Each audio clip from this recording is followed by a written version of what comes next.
Hello दोस्तों, कैसे हैं आप लोग। उम्मीद करते हैं कि आप लोग अच्छे ही होंगे। ठीक है। तो आज देखिए काफ़ी एक सीरियस टॉपिक मैंने चूज़ किया है डिस्कशन के लिए। ठीक है। एआई सेक्टर का जो इन्वॉल्वमेंट हो रहा है आज की डेट में, उसकी वजह से कई सारी जॉब जो हैं वो रिस्क पे है। यानी कि कई सारे सेक्टर की जॉब जो है जा सकती है। तो ऐसे में इन्वेस्टमेंट प्लानिंग हम लोगों को अगर करना है कि फ्यूचर ओरिएंटेड किसी बिजनेस पे अगर हमें इन्वेस्ट करना है, तो कैसे इन्वेस्ट कर सकते हैं जहां से हमें एक मल्टी बैगर टाइप का रिटर्न हमें मिल सकता है। तो देखिए अभी देखिए जो जॉब का जो खतरा बन के आया है, ये देखिए कस्टमर केयर जो एग्जीक्यूटिव्स होते हैं, रिप्रेजेंटेटिव्स होते हैं, उनकी जॉब खतरे में है। क्योंकि आप लोगों ने खुद एक्सपीरियंस किया होगा कि जॉब्स यहाँ पे काफ़ी ज़्यादा ले ऑफ हो रहे हैं। आईवीआर के थ्रू से आपको जैसे प्लान की डिटेल के लिए हम लोग पहले कॉल करते थे रिचार्ज के लिए। अभी आईवीआर पे वो जानकारी मिल जा रही है कि कितने रुपए का आपका रिचार्ज करना है, या फिर इंश्योरेंस लेना है, उसके बेनिफिट्स क्या हैं, क्या क्या चार्जेस है, क्या है, तो वो सारी चीज़ें मिल रही हैं एआई के थ्रू से। तो ये है डेटा एंट्री क्लर्क्स है। ठीक है, उनकी भी जॉब कहीं ना कहीं डेटा एंट्री ऑपरेटर की जरूरत नहीं पड़ेगी। एआई अगर आने से वो रिड्यूस हो जाएगा। रिसेप्शनिस्ट है, कैशियर है, टेली मार्केटर्स हैं। ठीक है। मार्केट रिसर्च एनालिसिस है, फाइनेंशियल एडवाइजर है। तो ये सारी जॉब्स हैं जो खतरे में हैं। तो कहीं ना कहीं अगर अभी आप जॉब कर रहे हैं, वेल एंड गुड, बहुत अच्छी बात है। ठीक है। बट अगर आने वाले टाइम में आपको अगर स्विच करना पड़े, या फिर अगर आपके पास ऐसे कुछ सिचुएशन आती है, तो आपके पास एक जो है बैकलॉग बना हुआ रहेगा। ठीक है। तो इन्वेस्टमेंट देखिए फ्यूचर प्रोस्पेक्टिव से करना तो बेटर है ही, क्योंकि आपको फ्यूचर आपको सिक्योर रखता है। ठीक है। तो अभी देखिए मैंने इसमें से कुछ स्टॉक्स निकाले हैं मैंने। ठीक है। जो मैं आपको दिखाना चाहता हूँ, एआई सेक्टर में जो है काम करते हैं एआई स्टॉक्स। तो इसमें से देखिए आपको नंबर ऑफ स्टॉक्स मिल जाएंगे। ठीक है, जो कि शेयर मार्केट में लिस्टेड है। ये मुद्रा है। ठीक है। जैगल प्रीपेड है। ठीक है। तो इनमें से अगर मुझे जो पोटेंशियल लगता है, एक स्मॉल कैप कंपनी है। ठीक है। आप लोगों को मैं दिखाना चाहता हूँ कि यहाँ पे जैगल प्रीपेड है। ठीक है। जैगल प्रीपेड है, जिसका मार्केट कैप अगर आप लोग देखेंगे 4,868 करोड़ का है। पी रेशियो इसका देखेंगे तो 65 का पी रेशियो आपको नजर आता है। ठीक है। ठीक है, पी रेशियो यहाँ पे अगर आप लोग देखेंगे तो 65 का है, और मार्केट कैप 4,868 करोड़ का है। करंट जो सीएमपी है, करंट मार्केट प्राइस है, वो 362 रुपीज़ का देखने को मिलेगा आप लोग को। ठीक है, 362 रुपीज़ का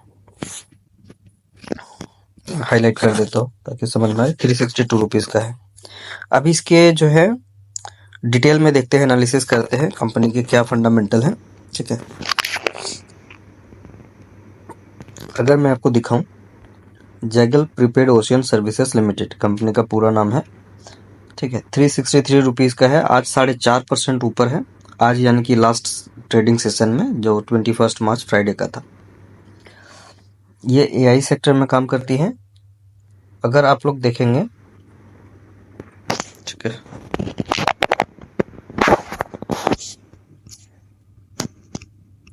पी रेशियो देख लिया आपने, आरओई और आरओसीई ये देख सकते हैं, 17% और 14% का है। अभी कंपनी का पी रेशियो अगर हम लोग देखेंगे, पी रेशियो एक टाइम में इसका काफ़ी हाई था। अभी नो डाउट पी रेशियो थोड़ा कूल डाउन हुआ है। ठीक है। आप अगर देखेंगे, ये आपका 2024 के आसपास में, फरवरी 2024 में ये 120 पी रेशियो के आसपास इसका था। देखिए 120 के आसपास का था। अभी यही पी रेशियो आपको 60 के आसपास मिल रहा है, क्योंकि अभी मार्केट करेक्शन मोड पे है। तो अभी करेक्शन इसमें भी हो रहा है, नो डाउट। कंपनी का जो प्लस पॉइंट देखेंगे, कंपनी ने अपना जो कर्जा है, डेप्थ, वो रिड्यूस किया है। ठीक है। और एक्सपेक्टेशन है कि अच्छे क्वार्टर ये कंपनी दे सकती है। ठीक है। आगे चलते हैं, देखते हैं इसका कंपैरिजन जो है। पीवी फिनटेक है, कोफोर्ज है, केपीआईटी टेक है, टाटा इलेक्सी है, टाटा टेक्नोलॉजी है। तो ये इन सब का मार्केट कैप अगर आप देखेंगे, मार्केट कैप देखिए इन सब का ज़्यादा है। टाटा टेक्नोलॉजी का है 27,818 करोड़ का है। टाटा इलेक्सी भी है उसी रेंज में, KPIT टेक भी नो डाउट एक बहुत अच्छी कंपनी है, ठीक है। टाटा एल्क्सी भी अच्छी है कंपनी। एक टाइम में 10,000 के ऊपर चला गया था ये स्टॉक, तभी रिटेल इन्वेस्टर को काफ़ी पसंद आ रहा था ये स्टॉक, बट अभी रडार में उनके नहीं है, ठीक है, क्योंकि कंपनी वो प्रॉफिट उस हिसाब से नहीं दे पा रही है जो एक्सपेक्टेशन की थी और जो पी रेशियो इन्वेस्टर ने उसको दिया था।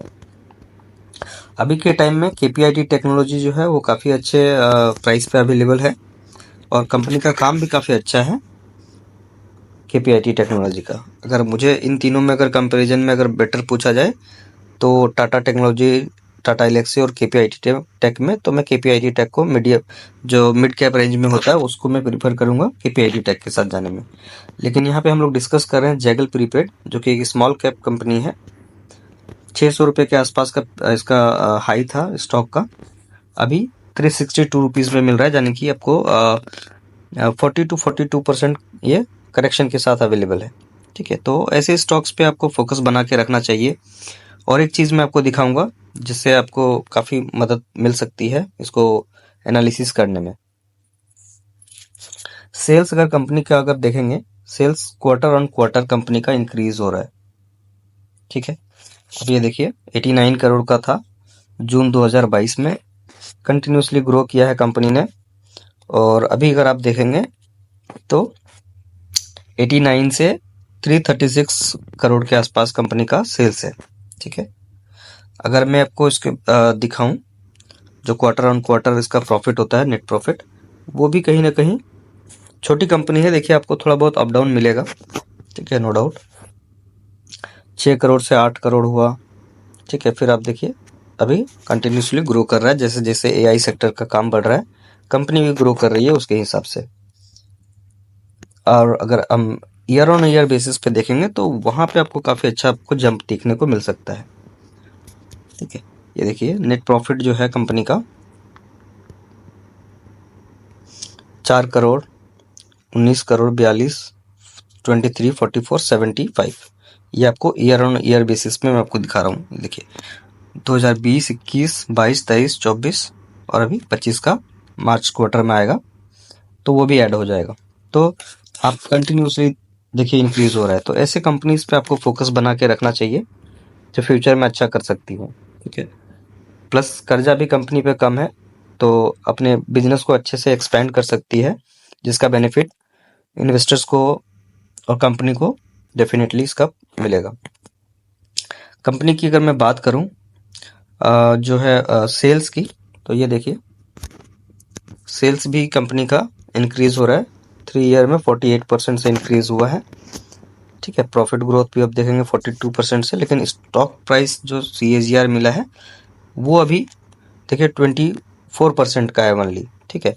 प्रॉफिट कितना बढ़ा है 130%, ठीक है। सेल्स भी बढ़ा है 69%, लेकिन रिटर्न अभी इन्वेस्टर को उस हिसाब से नहीं मिले हैं जो मिलने चाहिए थे, ठीक है।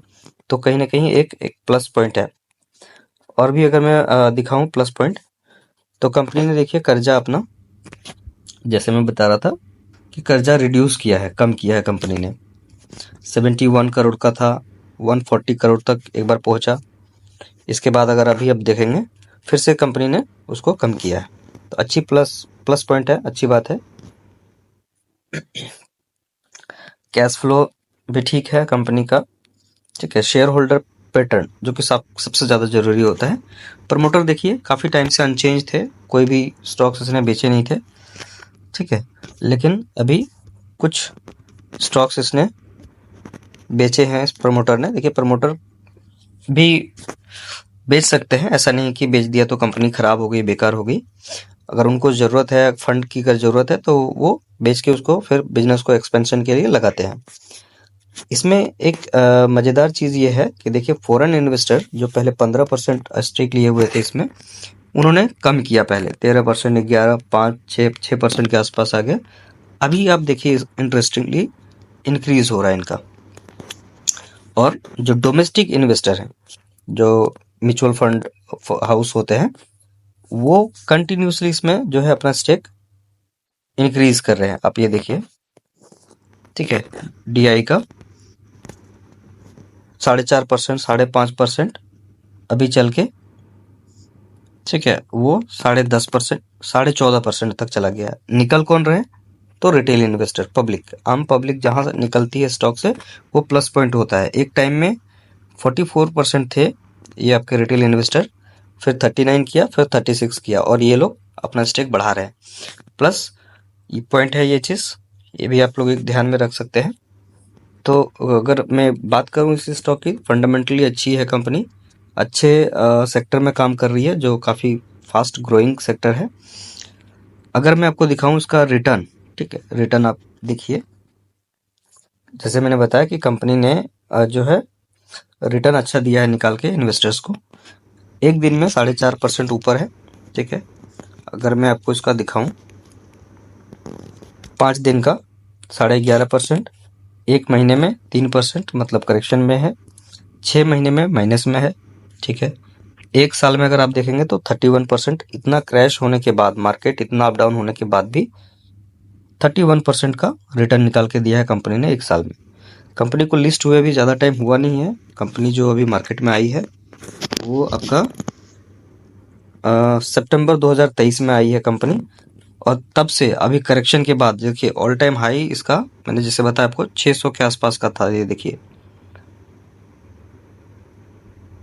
562 के आसपास का हाई गया था जनवरी 2025 में।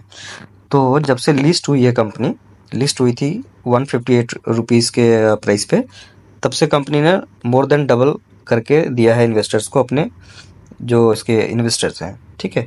तो 2 साल में अमाउंट का डबल होना, मोर देन डबल होना, काफ़ी अच्छा रिटर्न जो है इसको हम लोग बोल सकते हैं, ठीक है। पी रेशियो अब देखिए यहाँ पे अपडेटेड नहीं है, जो मैंने आपको पिछला दिखाया जहाँ से, वो आपका करेक्ट पी रेशियो था, यहाँ पे अपडेटेड नहीं है, ठीक है। तो आप देख सकते हैं, इसके बारे में प्लान कर सकते हैं अपने फ्यूचर इन्वेस्टमेंट के लिए, ठीक है। और प्लीज़ चैनल को सब्सक्राइब कर लीजिए, ताकि मैं आने वाले टाइम में जब भी कोई वीडियो बनाऊं, टेक्निकल और फंडामेंटल एनालिसिस करूं किसी स्टॉक का, और आप अगर उसको मन बनाते हैं इन्वेस्टमेंट के लिए, तो आपको हेल्प मिल सकती है उसके लिए, ठीक है। तो और थोड़ी सी मोटिवेशन भी मिल जाएगी डेफिनेटली, तो मुझे भी अच्छा लगेगा वीडियोस आपके लिए बनाने में। तो मिलते हैं किसी और वीडियो में, तब तक अपना ध्यान रखिए, धन्यवाद।